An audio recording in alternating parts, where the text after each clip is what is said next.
second area that's a new concern, especially for most pastors and churches across America, is what to do in light of the new sexual liberty decisions that are coming down, for instance, from the Supreme Court on same-sex marriage, statutes that are being passed in cities and in certain states and across the country. How do those impact religious freedom and the ability of the church to stand on its beliefs?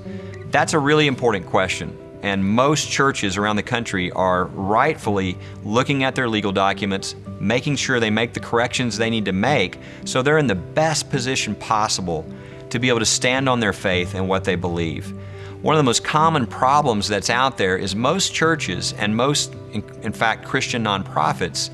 have very vague information in their legal documents about what they believe on these issues.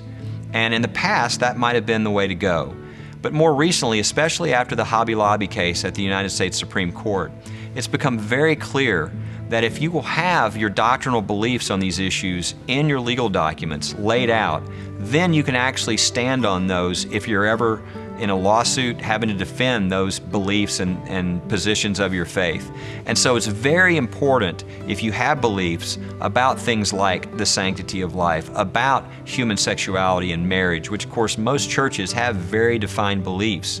then we would encourage you to make sure and put those in your legal documents, make it very clear where you stand, and then follow those as beliefs of your church. People can go to firstliberty.org and get that information. It's free of charge. It not only tells you what documents to look at, but also has templates of actual language that has been used across the country by many churches that have similar doctrine and biblical beliefs on these issues. You need to think of that, you need to lay all that out ahead of time, and that's why we have the website, and that's why we have our religious liberty protection kits for the church, so that the church can make sure that it is very clear in where it stands, it follows those beliefs, and therefore it's in the best position possible if it's ever attacked legally.